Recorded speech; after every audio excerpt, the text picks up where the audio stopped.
afternoon and welcome to Mimico's Community News Channel. I'm Terry Hayes and this is Katie Kabulis. In today's top story, a 4-alarm fire gutted the Wei Feng Fruit Company on September 27th. In continuing our social service series, we've interviewed some of the most active members of the community. Dennis Woodcock sat down with Arthur Lockhart to discuss the Gatehouse and the transformative healing garden scheduled to open in the spring of 2014. Nicole Banks had a chat with Dwayne Abbott about the vital work LAMP is doing for the community, and he shared his views on the strengths of Mimico and his vision for the kids he works with. Liz Wilson spoke with Laura Latham about the Franklin Horner Community Center. And we'll be right back after this short break. Well, now you got some money. Enough for 21st century. Well, now you got your tax and money. Enough for 21st century. You got to let some money fall and end this misery. Welcome back. And now over to today's top story. Over to you, Terry. Thanks, Katie. In our top story, a local success story burned down to the ground. The Wei Feng Fruit Company has been in active business for over 10 years at Birmingham and 8th. On the evening of September 27th, for reasons unknown at this time, a fire broke out and gutted this local hub. I interviewed the fire crew, who worked through the night to put out the fire and prevented it from spreading. Here is the report from the 8th Street Firehouse. Hi, I'm Terry. I'm here with one of the most important community people here. This is Fireman Cam. I'm at the 8th Street Firehouse and I'm going to ask him a couple questions. Can you please tell us what the most important community assets are here in Mimico? About community assets specifically, what do you mean as far as helpers in the community, or do you mean more the demographics of the area? The helpers. Oh, the helpers in the community? Well, we work frequently with police and paramedics, and I mean, they're obviously a big help. Also, the Daily Bread Food Bank is in this area as well. And can you tell us a little bit, there was the fire recently at 8th in Birmingham, the fruit market. Can you tell us how long it would take you to put out a fire like that? Well, I think it varies, obviously based on the specifics of the fire. In that particular case, we were called in around 2 o'clock in the morning, and we were there after 7 o'clock in the morning. Wow. So we were there for the duration, and also there were crews after shift change in the morning. They came on and they were there for part of the day as well. Wow, so that's a huge effort on your part to put it out. And my last question is, what can the community members of Mimico do to make Mimico a safer community? Well, I mean, there's a lot of sort of common sense things it seems that people can do. I think, obviously, driving more safely through school zones, not walking with cell phones, or just, it seems like so many people are distracted drivers and things like that. We run calls on the highway, there's accidents that we see on the highway, there's fires. Obviously, just being safer in the kitchen to prevent kitchen fires and things like that. Awesome. Thank you very much for being here. And here's Erica on the scene. Over to you, Erica. We're here live on the scene at the Birmingham and Islington Fruit Market fire. You can see the damage done. Earlier today, our reporter Terry, was down at the fire station on 8th Street talking to the crew who dealt with this fire. It was said to take 6 hours to put this fire out. 6 hours. Unfortunately, they were unable to disclose the cause of the fire, and it will be investigated by the fire marshal to identify the cause of the fire. And we can walk down and see how far this fire actually has gone. The Wei Feng Fruit Company. The damage started in the front. There was a truck earlier that the flames were shooting out of this truck. And you can see the windows have been blasted out. Danger signs. This is quite a fire. There was debris all the way down to Lakeshore. And it comes all the way down across. As we we learn through the fire marshal's report what actually happened and what the cause of the fire was, we will be keeping our viewers posted. Live from the scene, back to the studio. Wow, thanks, Erica. That was really devastating. That Yeah. fire. Thankfully, nobody got hurt. But look at those firefighters. I know they sure put out my fire. Now here's an interview with Dennis. Hi, this is Dennis Woodcock. I'm interviewing Arthur Lockhart, who is the Executive Director of the Gatehouse and a Humber College professor. Thank you. Nice to meet you. Yeah, nice to meet you. Thanks for the interview. Okay, glad to do it. So we just have a few brief questions for you. We'd like to start with, what gaps do you see in the community, and what does your organization do to help alleviate the gaps? When we look at the community, it's not so much looking at gaps, but more at the capacities that exist there. So what we want to do is figure out how do you bring the wisdom, resource of people together to work on any particular issue. So somebody might say there's a gap in support services for children who have been abused, as an example. So what I would do with that, I always kind of turn it up on its head in terms of taking a negative and turning it into a positive. And so we call it social alchemy, actually, is what it is. And so the gaps might be the physical place for a child to come and disclose that they've been abused sexually, or a teenager or an adult. So how do you go about bringing resources together on that particular gap? So that would be one thing. Resources for children who have been abused, resources for adults who finally come forward maybe 3 decades later to say they've been abused. What service is there for them? There really isn't anything in the entire country of Canada for that particular gap of adult males who have been abused as children. For when they come support. forward. Exactly, yeah. Okay, and that leads into the next question, is what assets do you see in the community in terms of people and resources and the skill set that the residents have? I see, quite honestly, without sounding like hyperbole, I see assets every time I take a step. Yeah. Every time I walk by a student, I see that as a person as an asset in the most beautiful way that you can think of that person as their resource right there. There's a living, breathing human being that has the capacity to help other human beings. So in my mind, when I walk down the street, it's just passing one resource after another because everybody has all these skill sets. So then you also invite people together to explore what other resources could they bring to any particular issue. So for example, when we're building a house here, we had a newspaper reporter who came out to do a story, and he was actually, his real ambition was to be a house painter, so he painted the whole house. So Perfect. we have more than one resource in all of us, and so how do you draw that to bear? That's what we do. And Mimico is a very rich community with Oh, a diverse population. Unbelievable, unbelievable. And so here in this community of Mimico, I think one of its greatest gifts is the capacity for social transformation. Yeah. Where you come together, work on a project where people say, that's impossible, that place deserves only to be torn down, it has no purpose, it has no use. And people from Mimico seem to have a view of, wait a minute, what's inside that place? What magic lives in all of that crumbled down building, or that, we might say, the person on the street who is homeless, and people say that's a terrible person. Actually, it's the other way around, right? So that's what people in Mimico are good at. Like the Humber College itself, for Yeah, example. yeah, that that's it right. turned a falling down hospital Into a the beautiful place that school. is, yeah, that's right, yeah.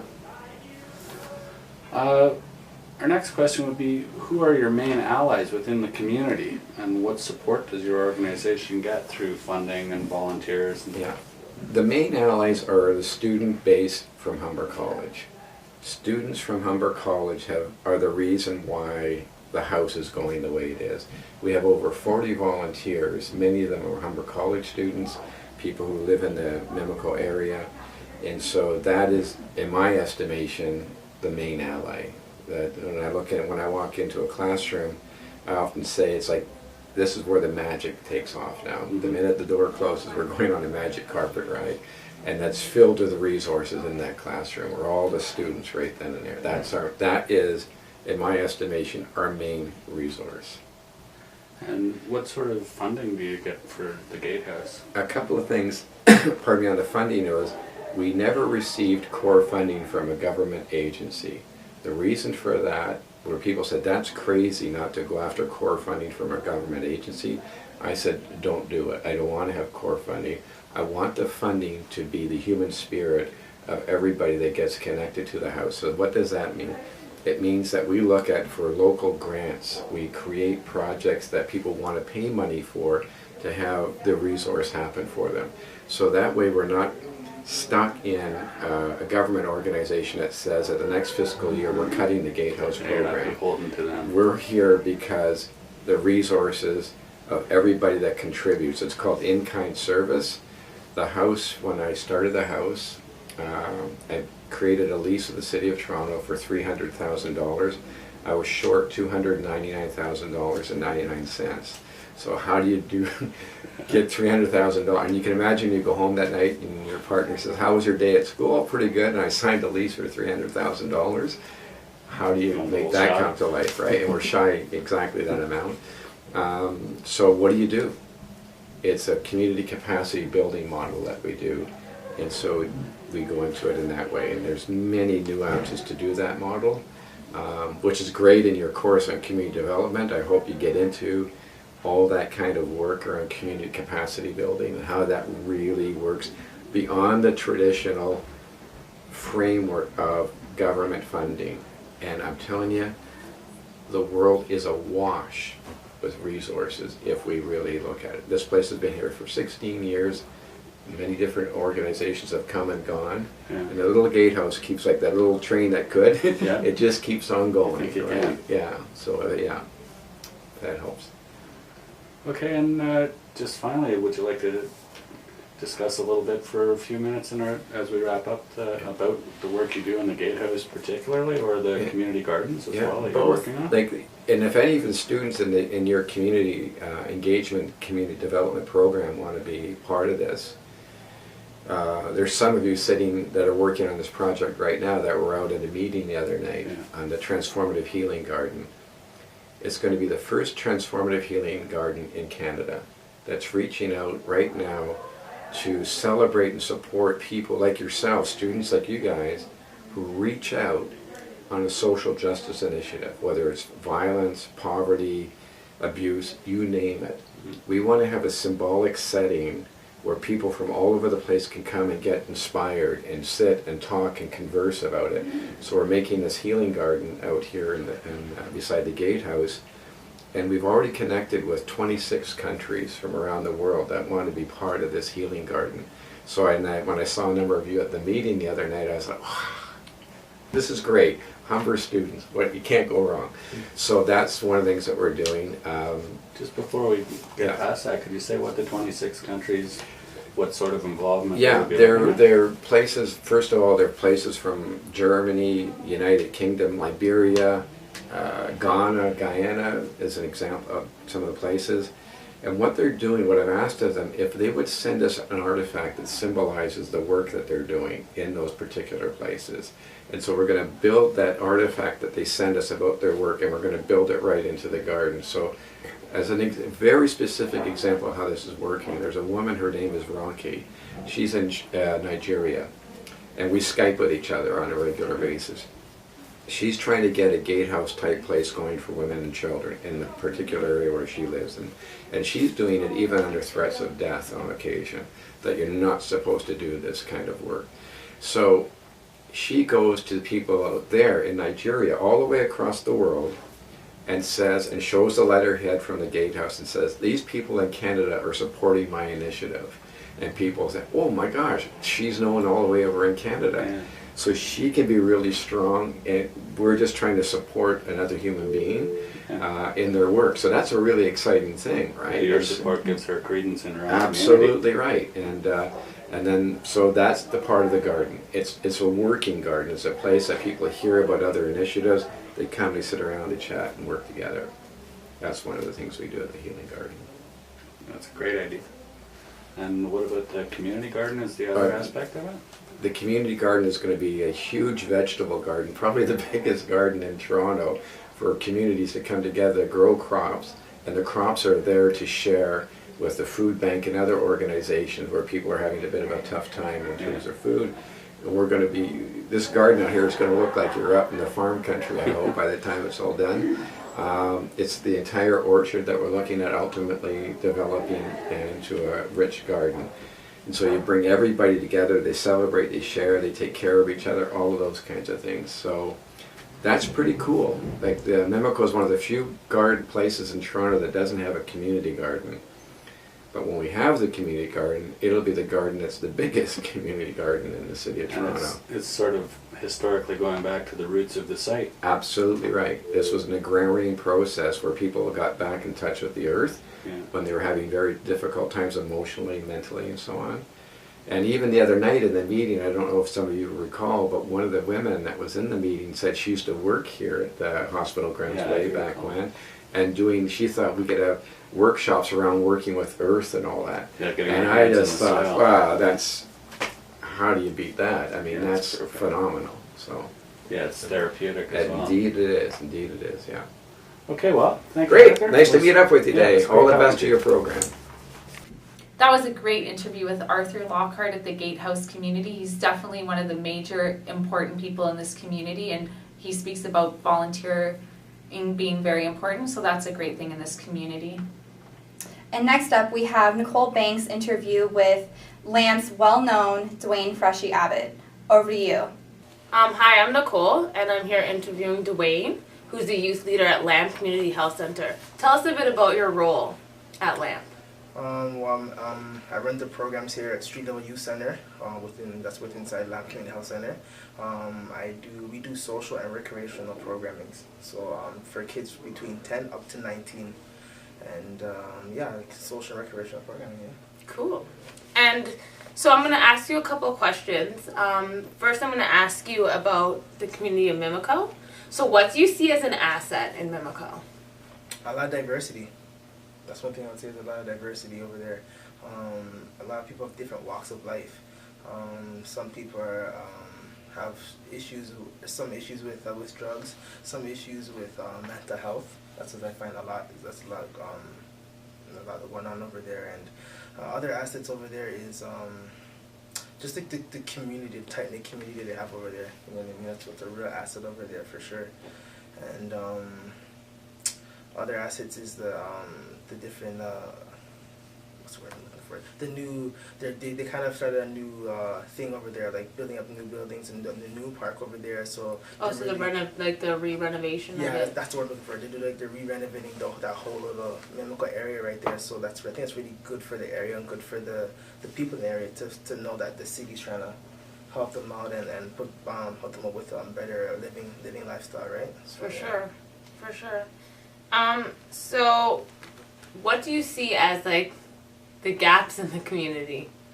Like what are the things that need patching over? Gaps in the community. I would say getting access to stuff over there. Like LAMP tries their best to go over there, and it doesn't seem that it's not really that far.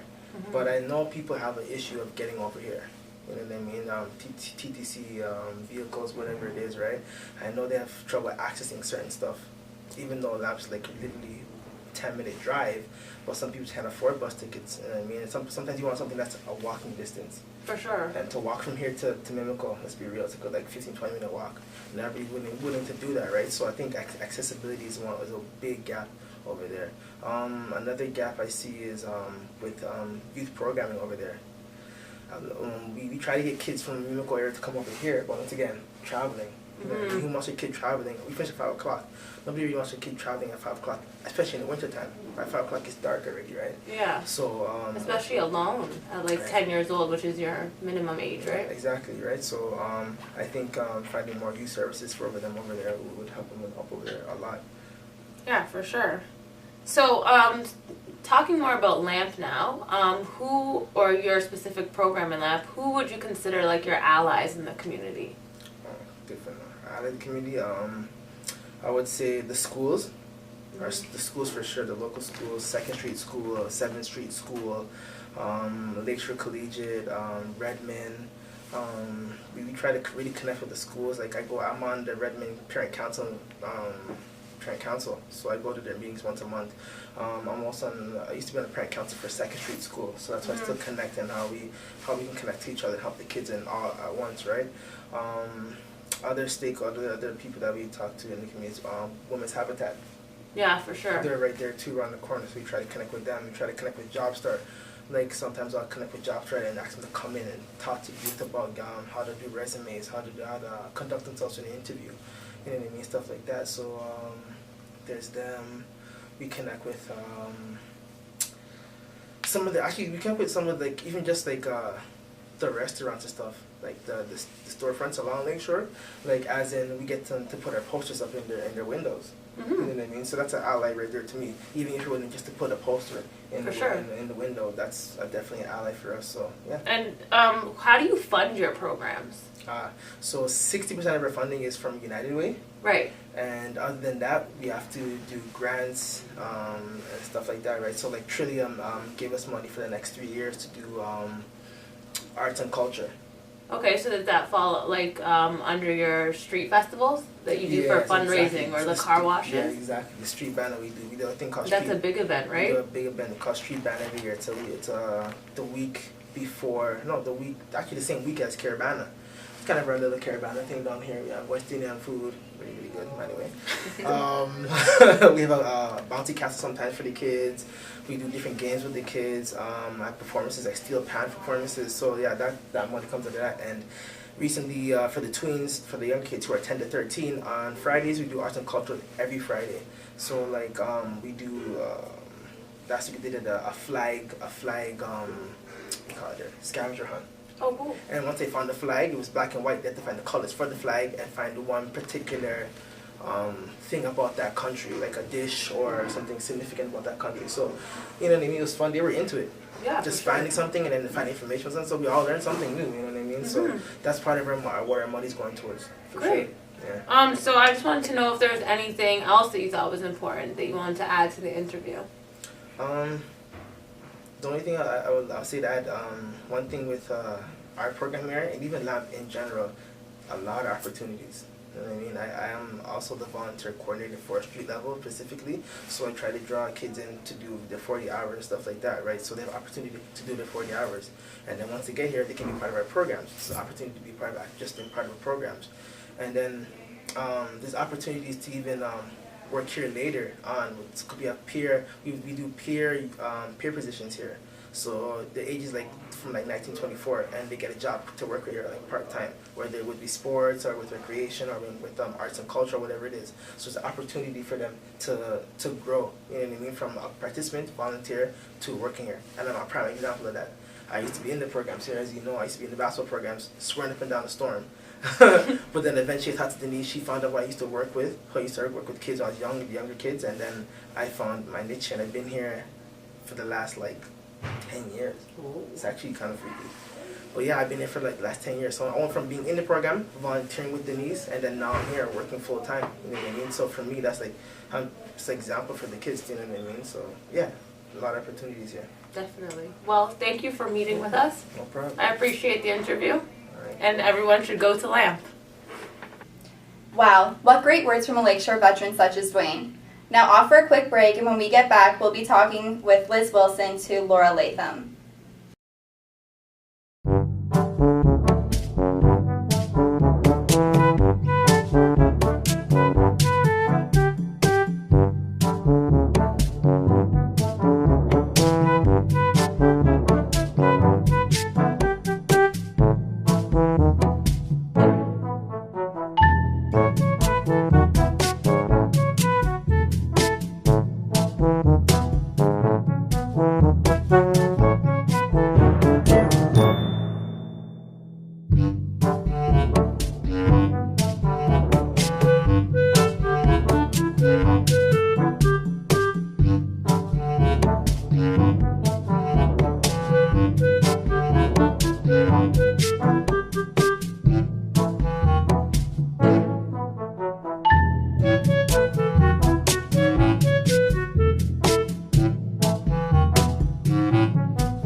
Welcome back, and now it's over to Liz.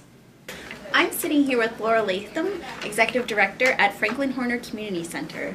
Nice to see you again, Laura. You too, Elizabeth. So how is Franklin Horner an asset to the community of Mimico? Well, first of all, we're not the community of Mimico.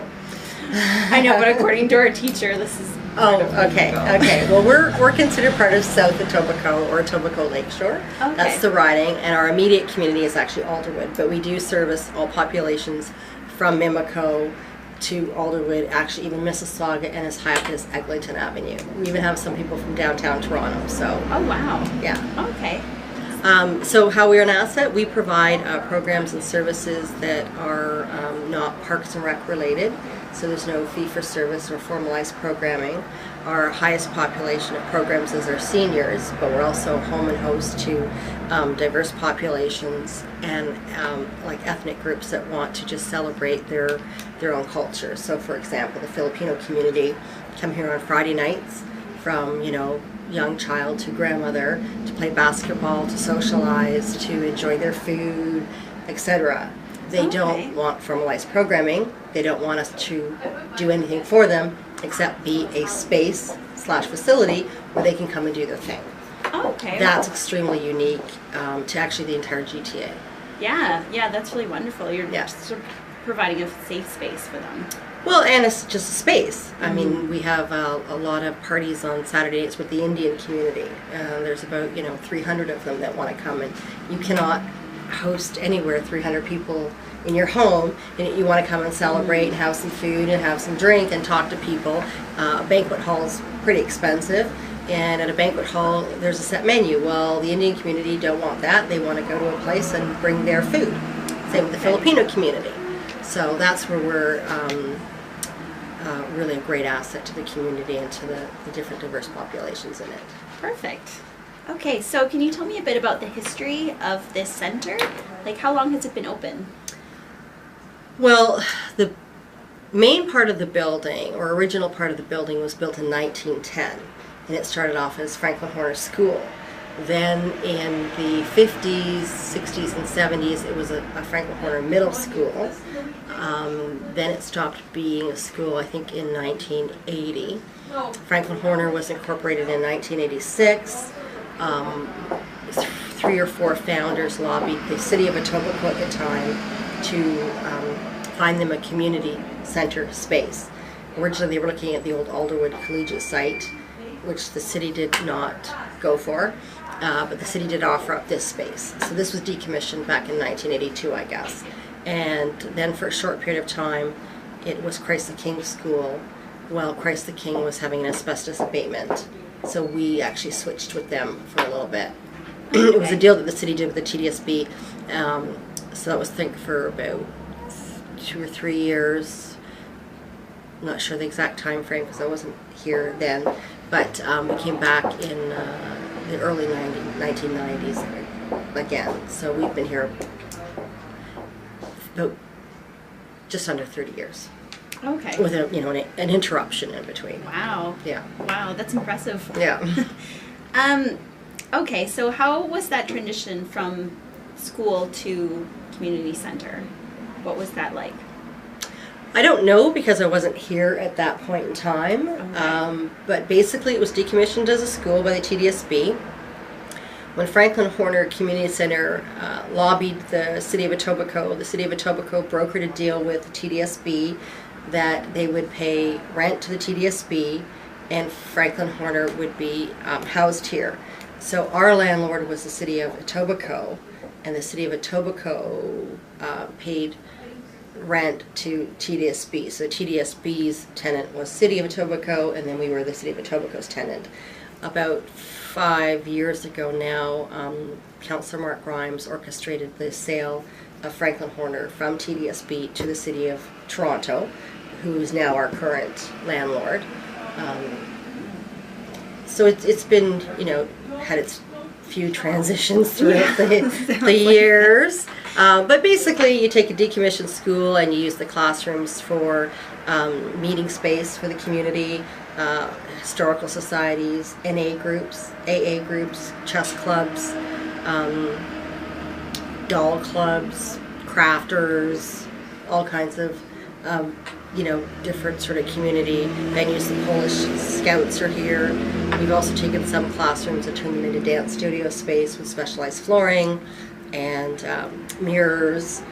So we have about 6 different cultural dance groups that come and practice their dance here. Some of them actually participate in contests throughout the world. Oh my So we gosh. have we have Filipino folklorico, we have the Indian folklorico, there's the Ukrainian folklorico, the Polish.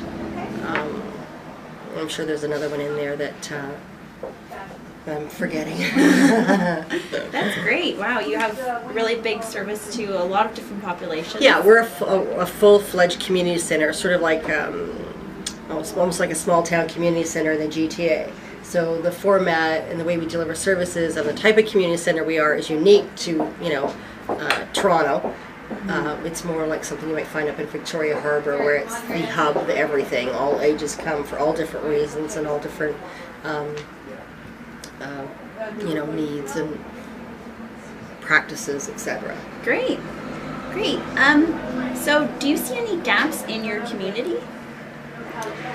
I think the biggest gap I see in the community, because we do service the athletic population, is gym space.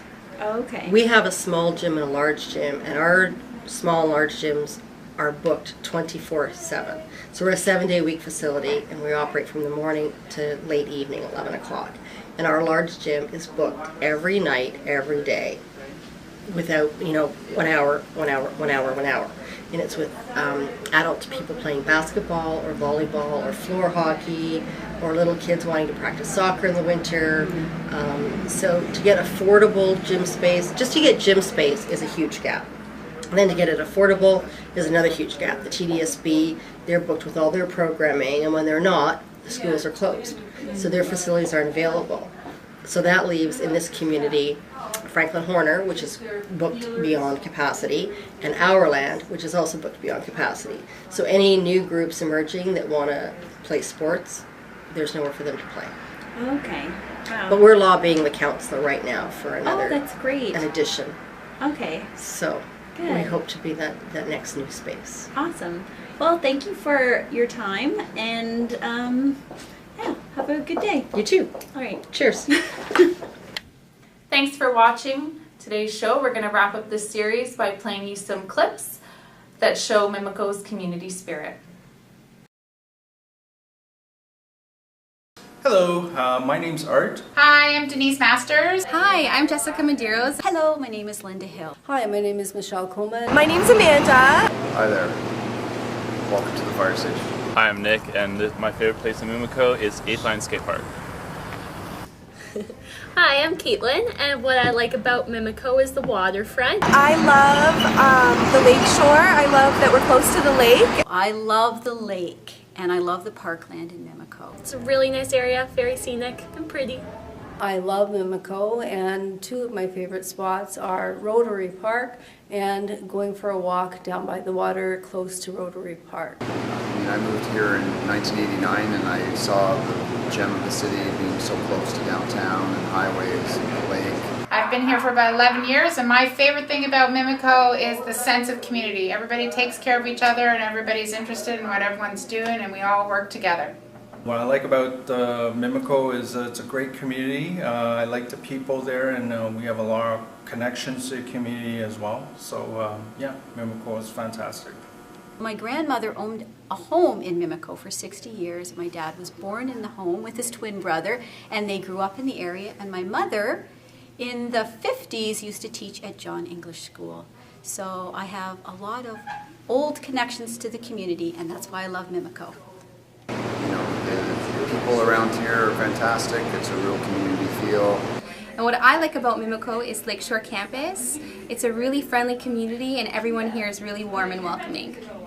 I saw this fire station back in '89. I said, one day I'd love to work there. I love this community, I love the area, and I'd love to be a part of this community. And I love that it's very family friendly around here. They all know each other, and they're all integrating with each other, and there's no real segregation between any of them. You know what I mean? So yeah, real neighborly.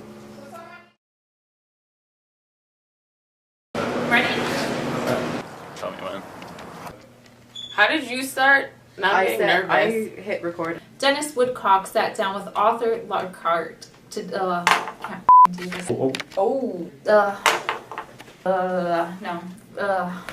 I can't do that sentence. Arthur's definitely one of very forget it. Wow, what great words from a look. Now off for a quick break and we